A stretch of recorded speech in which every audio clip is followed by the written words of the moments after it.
Good morning. तो आज के हमारे टॉपिक है law of diminishing marginal utility. इससे पहले हम यूटिलिटी के बारे में ऑलरेडी डिस्कस कर चुके हैं, तो मैं यहाँ पे थोड़ा रिकेप करना चाहता हूँ कि यूटिलिटी, ये देखो यूटिलिटी किसे कहते हैं। Utility means one satisfying power. मैं ऑलरेडी डिस्कस कर चुके थे, यहाँ पे फिर दोबारा ज्यादा डिस्कस नहीं करूंगा, ठीक है। तो इसके दो अप्रोचेस है, एक है cardinal approaches, one is ordinal approaches.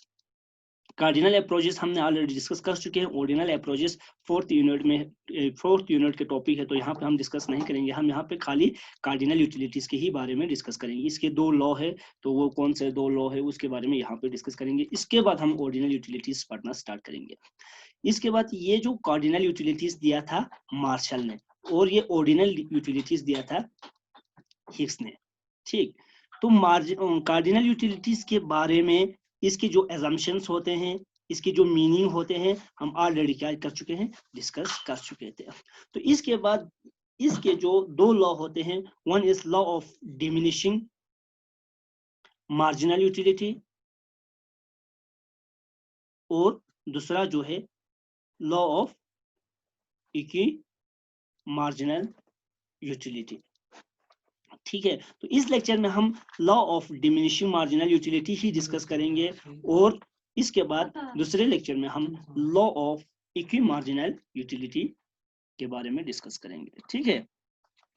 तो law of diminishing marginal utilities पढ़ने से पहले ही यहाँ पे मीनिंग ही देखो, इसका टॉपिक से ही पता चलता है कि यहाँ का इसका स्टोरी क्या है। डिमिनिशिंग मतलब होते हैं डिक्लाइन, ठीक। और डिक्लाइन किस चीज में हो रहा है, मार्जिनल यूटिलिटीज में। तो मार्जिनल यूटिलिटी किसे कहते हैं कि marginal utility is additional utility, जो कि आप एक यूनिट कंज्यूम करने से, दूसरा यूनिट कंज्यूम करने से आपकी पहले और दूसरे यूनिट में कुछ एडिशन होते हैं, टोटल यूटिलिटीज में कुछ एडिशन होते हैं, तो वो उस एडिशन को हम क्या कहते हैं, मार्जिनल यूटिलिटी कहते हैं, ठीक है।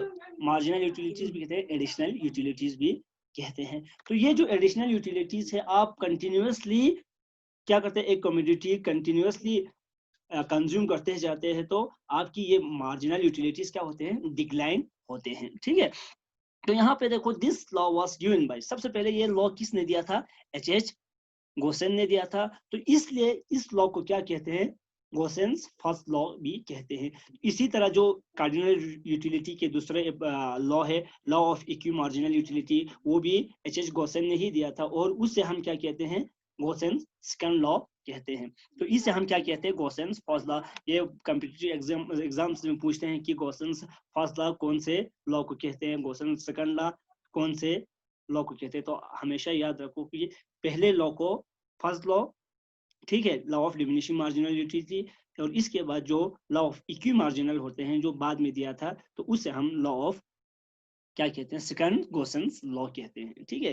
तो meaning of equi law of diminishing marginal utility is when a consumer consume particular commodity continuously, आप एक पर्टिकुलर कमोडिटी को कंटिन्यूअसली कंज्यूम करते जाते हैं, तो वहां से आपको क्या मिलते हैं, यूटिलिटीज मिलते हैं हर एक यूनिट से। बट ये जो हर एक यूनिट से आपको यूटिलिटीज मिलते हैं, वहां से आपकी जो मार्जिनल यूटिलिटी होते हैं वो हमेशा क्या हो जाते हैं, डिक्लाइन होते जाते हैं। आपकी टोटल यूटिलिटी तो इंक्रीज होते हैं, मगर कुछ पॉइंट तक इंक्रीज होते हैं, मगर इसके साथ ही हमारा डिमिनिशिंग मार्जिनल यूटिलिटी डिक्लाइन होते जाते हैं। ये हम टेबल में डिस्कस करेंगे कि किस तरह ये डिक्लाइन हो जाते हैं। तो हम ऑलरेडी मार्जिनल यूटिलिटी के को डिस्कस कर चुके हैं, तो हम यहाँ पे दोबारा से ही डिमिनिशिंग किस तरह होता है वो डायग्राम यहाँ पे साथ में एक्सप्लेन करेंगे, ठीक है।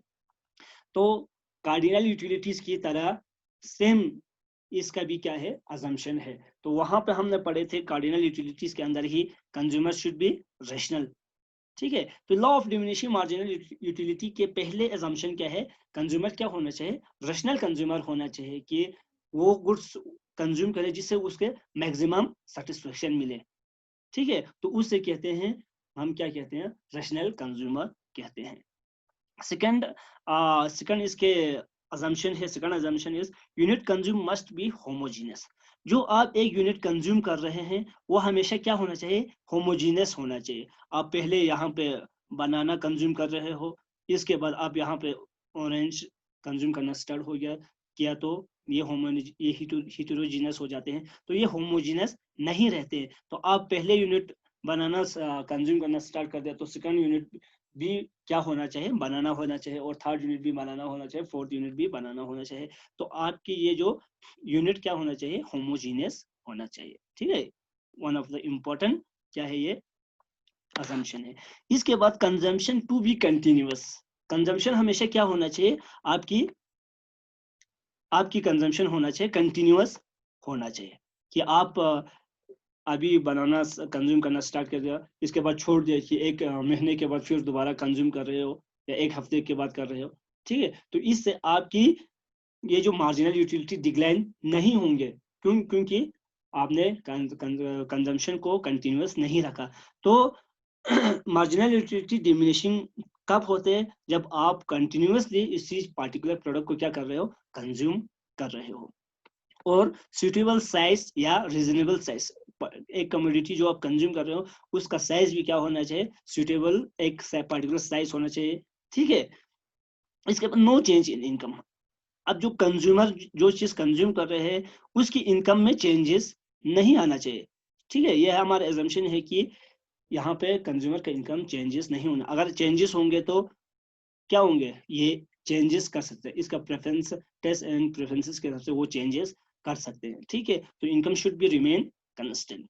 इसी तरह no change in price, price में भी जो आप कमोडिटी कंज्यूम करते हैं उसकी प्राइसेस में भी क्या नहीं होना चाहिए, कंज्यूम डिक्लाइन नहीं होना चाहिए। ठीक है, या इंक्रीज नहीं होना चाहिए, इंक्रीज होने से वो कम कंज्यूम करेंगे या डिक्रीज होने से वो ज्यादा कंज्यूम करेंगे। ठीक है, तो इसकी प्राइसेस भी शुड बी कंस्टेंट रहना चाहिए। ठीक है, last important assumption of this law of diminishing marginal utility is no substitute and complement be introduced।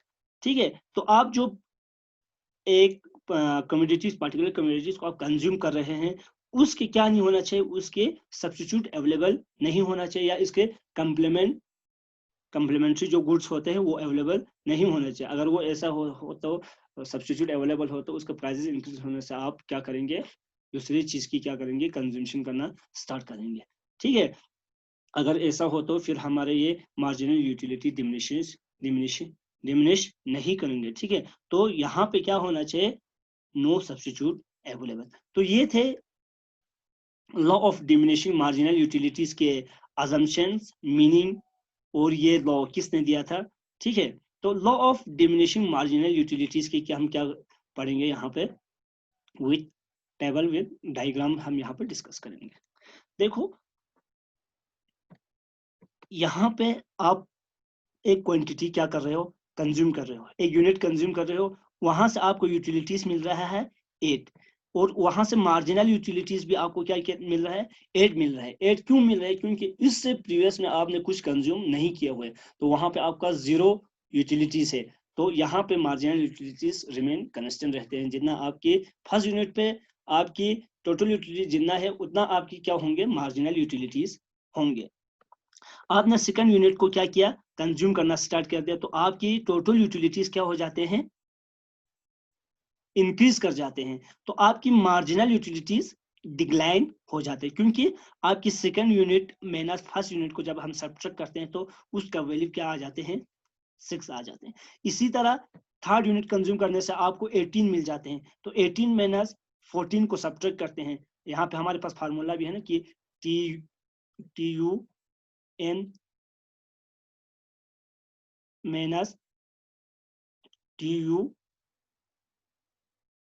N minus 1, means कि आपकी यहाँ पे ये थर्ड यूनिट है, तो थर्ड यूनिट और ये थर्ड माइनस 1 सब्ट्रैक्ट करेंगे तो यहाँ पे 2 बच जाते हैं, तो मीन्स कि सेकंड यूनिट का वैल्यू थर्ड यूनिट के value minus second value unit के वैल्यू हम जब सब्ट्रैक्ट करते हैं तो उससे हमें मार्जिनल यूटिलिटीज क्या हो जाते हैं, डिराइव होते हैं। इसी तरह आपने फोर्थ यूनिट कंज्यूम किया, 20 मिला, तो इसी तरह आपकी मार्जिनल यूटिलिटीज क्या हो गया, आहिस्ता आहिस्ता क्या हो रहा है, डिक्लाइन होते जाते हैं। तो फिफ्थ क्या कंस्टेंट आपको टोटल यूटिलिटीज मिला, तो उसकी वजह से फोर्थ और फिफ्थ की टोटल यूटिलिटीज सेम रहने की वजह से आपकी मार्जिनल यूटिलिटीज क्या होते हैं, 0 होते हैं, और आप और कंज्यूम करना स्टार्ट करेंगे। ठीक है, तो उससे आप अगर पानी आप पी के आपके गर्दन तक आ गया, इसके बाद और पियेंगे तो जो वहां पे जगह नहीं होंगे, ठीक है, जो वहां पे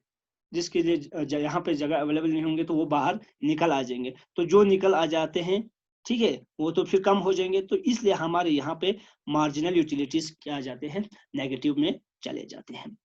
यहाँ पे देखो एक ट्रेंड आपको पता चल रहा है कि 1 to 5th 4th यूनिट तक आपकी मार्जिनल यूटिलिटीज क्या हो रहे हैं, डिक्लाइन हो रहा है, ठीक है। बट ये जो डिक्लाइन हो रहा है वो इसका वैल्यू क्या है, पॉजिटिव है।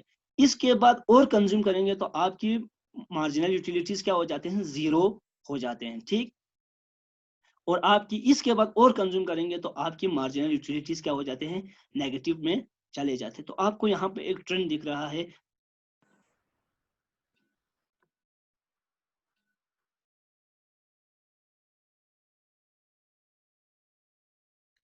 तो यहां से हमें पता चलते हैं कि मार्जिनल यूटिलिटी एक स्टेज में डिक्लाइन हो जाते हैं बट पॉजिटिव होते हैं, एक स्टेज में ये बिल्कुल जीरो पे पहुंच जाते हैं, और एक स्टेज में ये कहाँ पे पहुंच जाते हैं, बिल्कुल नेगेटिव पॉइंट पे पहुंच जाते हैं। तो यहाँ पे हम डायग्राम भी इसका क्या करेंगे, शो करेंगे, ताकि हम इजीली चीज को क्या कर सकते हैं, समझ सकते हैं। तो ये हमारे point of origin, this is हमारे एक्स एक्सिस, और ये है हमारे वाई एक्सिस। तो एक्स एक्सिस पे हम यूनिट को दिखाते हैं, ठीक है। तो यहाँ पे हम मार्जिनल यूटिलिटीज को क्या करते हैं, शो करते हैं, ठीक। तो एक आप यहाँ पे कितने यूनिट कंज्यूम कर रहे हैं, 6 यूनिट कर रहे हैं, 1 2 यूनिट, 3 यूनिट, 4 यूनिट, और 5 यूनिट, और 6 यूनिट। इसी तरह यहाँ पे भी कितने आएंगे, 1 2 3 4 5 6, मीन्स कि 2 से स्टार्ट करें, 2 4 6 8। तो हमारे मैक्सिमम यूटिलिटी कितना है, 8 है, मार्जिनल यूटिलिटी 8 है, तो हम यहाँ पे 10 तक ही बनाएंगे, ठीक है। तो यहाँ पे क्वांटिटी कितने, 1 2 3 4 5 एंड 6। तो यहाँ पे आप देखो पहले यूनिट पे कितने यूटिलिटीज मिल रहे हैं आपको, मार्जिनल यूटिलिटीज कितने मिल रहे हैं, 8 मिल रहे हैं, ठीक। दिस एन आपकी मार्जिनल सेकंड यूनिट कंज्यूम करने से आपकी मार्जिनल यूटिलिटीज क्या हो रहा है, डिक्लाइन हो रहा है, मींस कि 6 पे पहुंच रहा है। This end of third unit consume करने से आपकी मार्जिनल यूटिलिटीज डिक्लाइन होकर कितने पे पहुंच जाते हैं, 4th पे पहुंच जाते हैं, ठीक। अब इस तरह 4th कंज्यूम करने से आपकी मार्जिनल यूटिलिटीज कितने पे पहुंच जाते हैं, 2 पे पहुंच जाते हैं, ठीक। और 5th कंज्यूम करने से 0 पे पहुंच जाते हैं, और आप जब 6th यूनिट कंज्यूम करते हैं तो वहां पे आपकी मार्जिनल यूटिलिटीज क्या हो जाते हैं, नेगेटिव में चले जाते हैं, कि यहाँ पे नेगेटिव वाई एक्सिस, ठीक है। तो यहाँ पे पहुंच जाते हैं। जब हम इस डॉट को क्या करेंगे, कंबाइन करेंगे, तो इसका क्या आ जाते हैं, डायग्राम कुछ इस तरह से आ जाते हैं। तो इस डायग्राम को हम क्या कहते हैं, मार्जिनल यूटिलिटी कर्व कहते हैं। तो यहाँ से हमें पता चलते हैं कि law of diminishing marginal utility. तो इस तरह अगर हम टोटल यूटिलिटीज का कर्व अगर बनाएंगे तो कुछ इस तरह से इसका कर्व आ जाते हैं। हम ऑलरेडी डिस्कस कर चुके हैं कि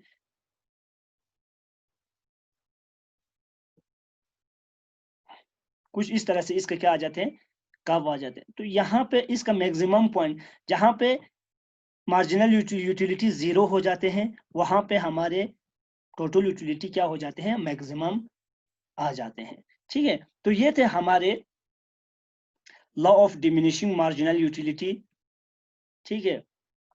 और इसके बाद हर लॉ के कुछ एडवांटेज होते हैं, तो साथ में उसके क्या हो जाते हैं, डिसएडवांटेज भी होते हैं। तो हम यहाँ पे पढ़ेंगे limitation of law of diminishing marginal utility.